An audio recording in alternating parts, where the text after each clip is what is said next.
Alright, what's going on, guys? Today, I'm just gonna go through Job 8. For now on Snapchat stories, I'll probably just do one at a time and then combine the parts together that I put on YouTube, just so it's not like you're listening to 13-minute Snapchat story. So here in Job 8, we have his friend Bildad speaking, and basically throughout this entire chapter, he's just encouraging Job to seek God and to continue to be blameless in his ways, and the Lord won't reject him.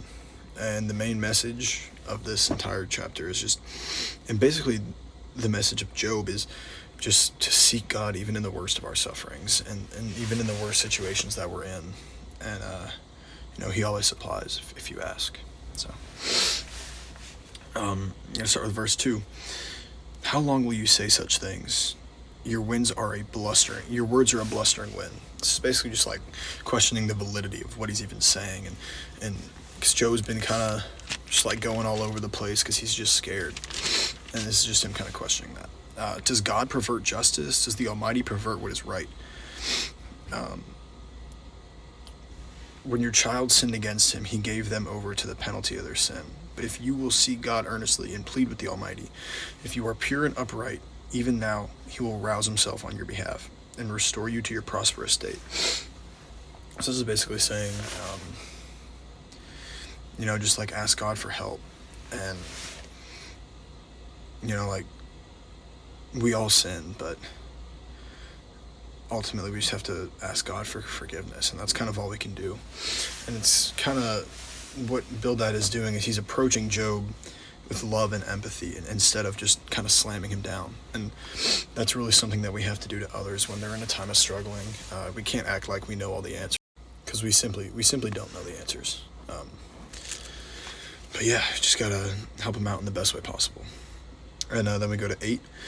Ask the former generation and find out what their ancestors learned. For we are born only yesterday and know nothing, and our days on earth are but a shadow. Will they not instruct you and tell you? Will they not bring forth words from their understanding? I mentioned this the other day too. Our time on earth is so small. Basically just like a breath in the wind, I think is what it said. And, we have very little experience with time on earth. So we must ask those who have experienced more for guidance, and our ancestors will help us out. Then 11.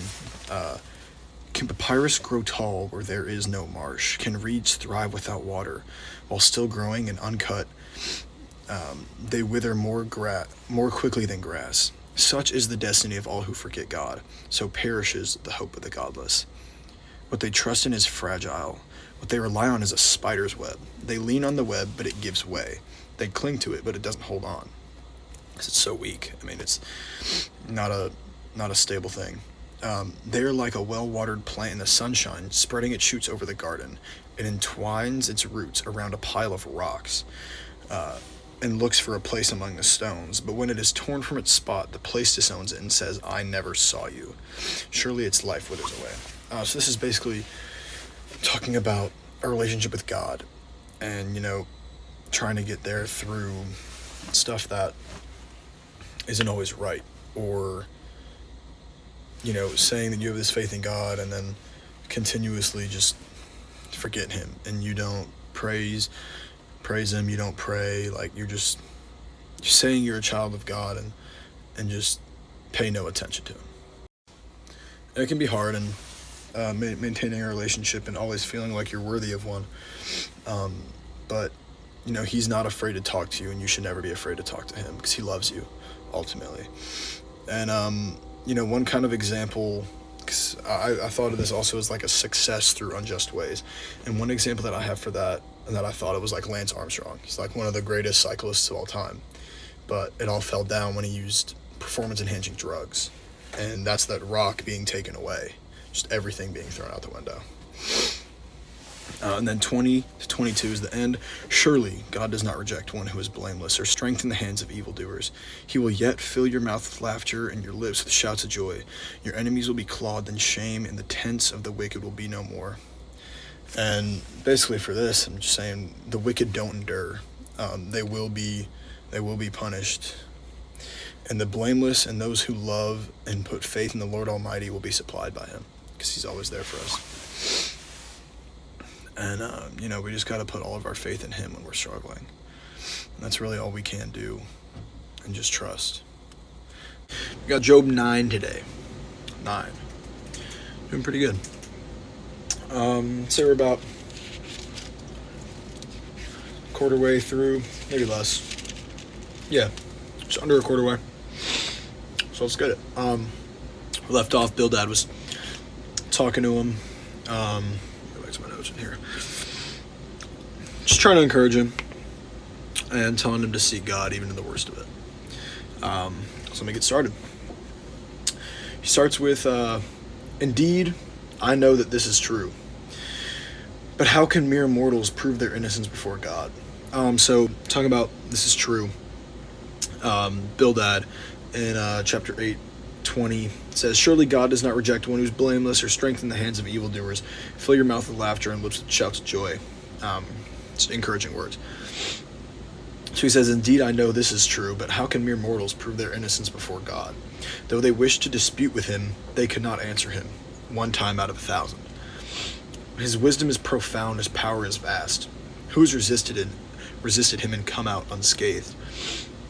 So I said, basically what this is talking about is, even if we were able to speak to God and with God and just have a conversation with him, he's too great for us.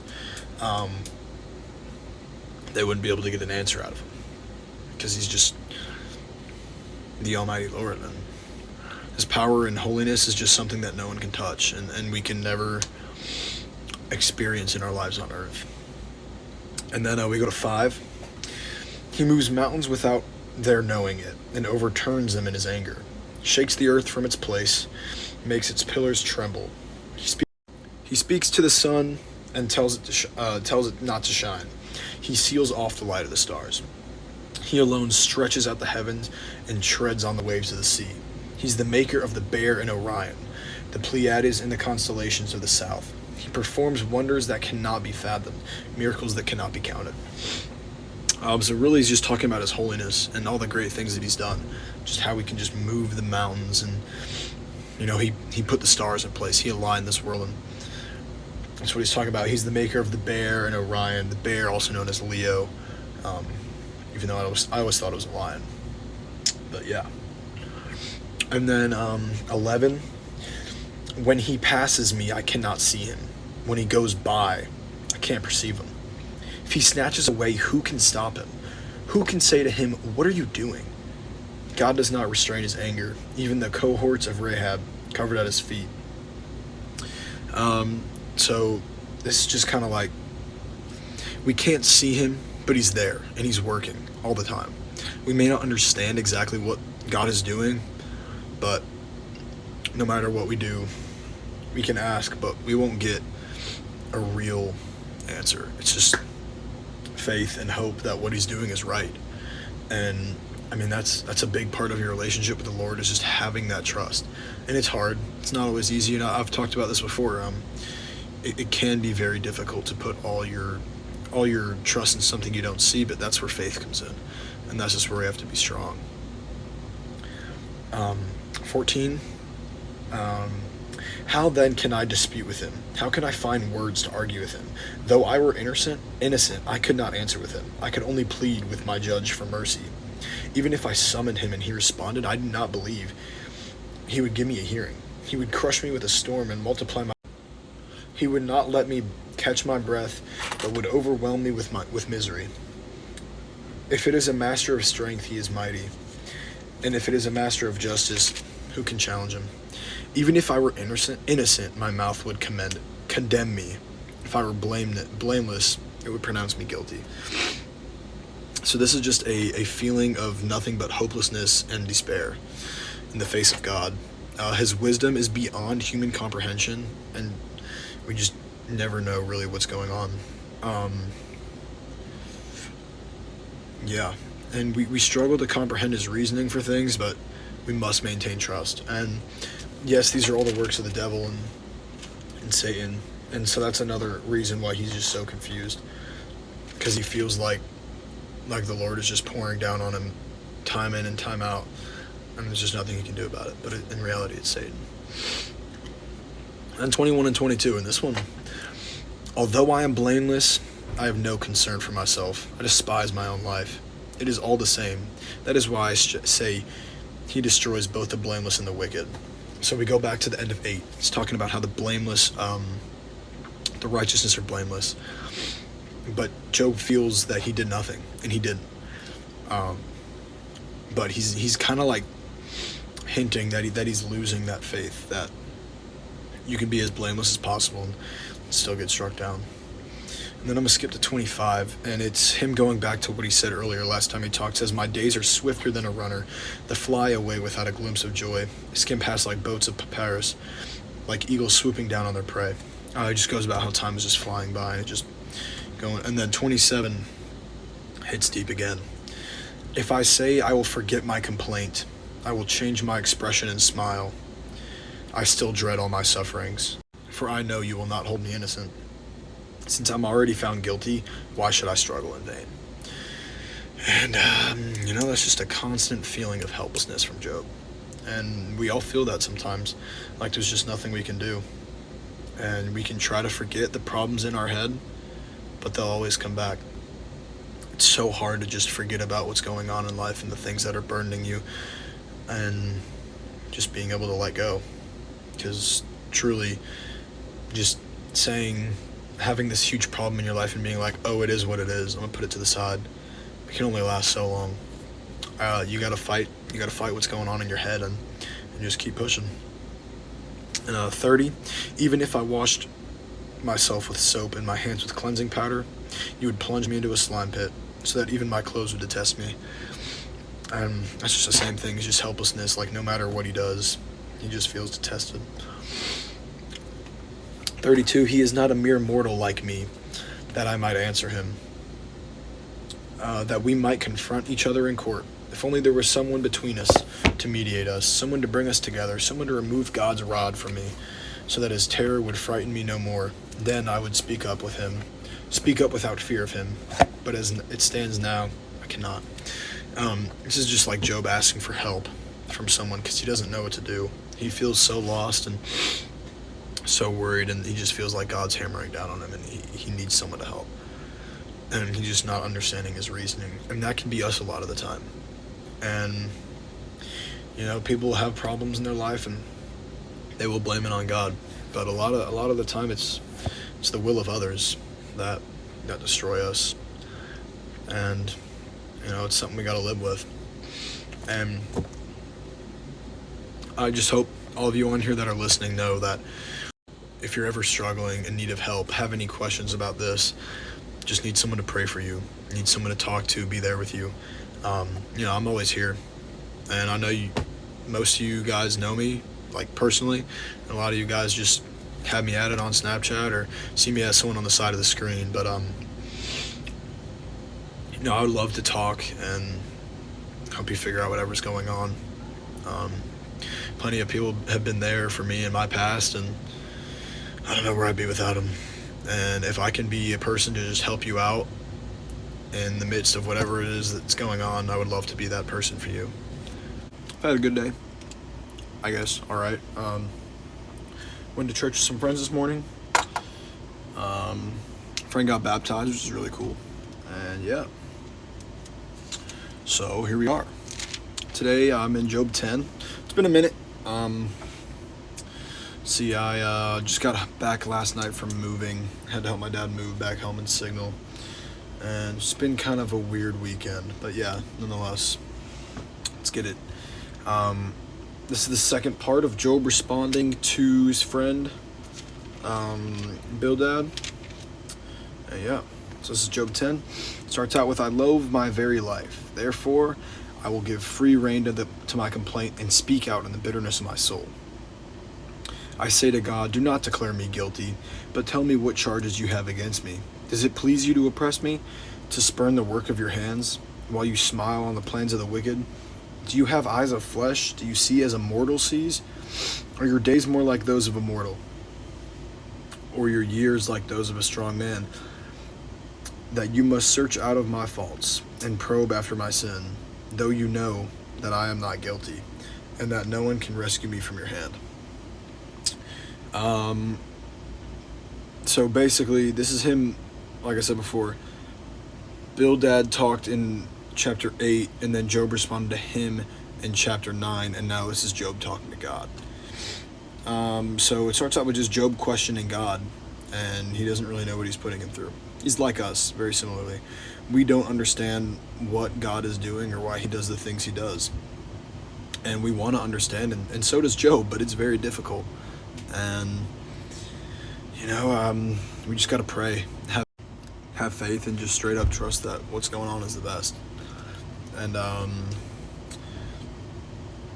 yeah, if we put all of our faith in him, and, we ask, we will receive. And sometimes it takes time, and sometimes it doesn't. It's really mysterious how he works. Yeah. But we must remember that we can always bring God anything, any questions, struggles, doubts, whatever we have. God is our closest friend. He's always going to be by our side, and he's going to comfort us no matter what. And then 8, your hands shaped me and made me. Will you now turn and destroy me? Remember that you molded me like clay. Will you now turn me to dust again? Did you not pour me out like milk, and curdle me like cheese, clothe me with skin and flesh, and knit me together with bones and sinews? You gave me life and showed me kindness, and in your providence watched over my spirit. I don't remember the exact verse, but God made us in our mother's wombs, and he knew us before that. He's always known what he was going on. So this part where he says, did you not pour me out like milk, and then turn me from just nothing into something like cheese, and then like clothe me with skin and flesh, and he just made every part of us. But he's questioning his existence here. He's wondering why God created him, and if it was just to be hurt. He tells God that he's really grateful for the life that he gave, and showed him love and protection, but now he's just in pain. And this can often be us. Personally, in my lowest moments, I've also asked why, and just wondered what is going on. But God always does things for a reason. Closes one door and he opens another. And we learn through tests, which I've preached time and time again. And everything is done for a reason. And I got a good buddy here in Knoxville that I met, and he posted a video on TikTok talking about the second half of Exodus. And if you haven't read it, you don't know what it is. Basically, it's God telling Moses how to build the tabernacle, which is this big, holy tent, and a lot of stuff goes into it. But yeah, basically he tells him how it has to be perfect down to every single detail. And that's kind of symbolism for us. We are perfect. We're not perfect, but he made us perfect. He does everything for a reason. There's no chance, no luck. He just does it. So, Aslan, I love that, man. 13. But this is what you concealed in your heart. And I know, it's what you concealed in your heart, and I know that this was in your mind. If I sinned, you would be watching me, and would not let my offense go unpunished. If I am guilty, woe to me. Even if I'm innocent, I cannot lift my head, for I'm full of shame and drowned in my affliction. If I hold my head high, you stalk me like a lion, and again display your awesome power against me. You bring new witnesses against me, and increase your anger toward me. Your forces come against me, wave upon wave. So this is Job. He just feels like the Lord's against him, and he's struggling to find a moment where he feels like he's not disappointing God. He feels as if he's innocent, but he's still being punished, and he just doesn't know why. He's overwhelmed, he's oppressed, and Job feels like there's no escape. And this is often us. Job is us, confused and in anguish, even when he's so faithful. He just doesn't know, and he's scared. And a lot of the times that can be us. We can have all the faith in the world, and we just still don't know what's going on. And that's simply what it is. We just don't know what's going on. And it's not uncommon. It's totally normal. And it's something that we have to trust. And that's in God. But yeah, 18. Why did you then bring me out of the womb?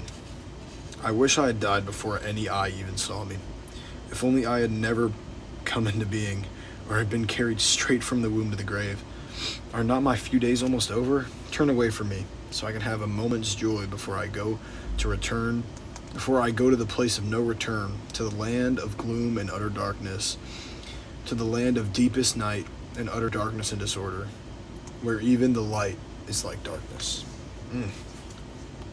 Ends off just really deep, and it's understandable. He's going through a lot, but he's just wishing that he was never even born, and he asked the Lord to just let him have a moment of rest before he goes to the grave in the darkness and shadows. And just another section that highlights helplessness. And this is a sign for us. Turn to others who are struggling, and to reach out to them and just see how they're doing. Check in on them. We often hide our emotions, and as humans, we're really good at doing it. Most of us are. And it sucks. But just turn to someone today. Make sure they're doing good.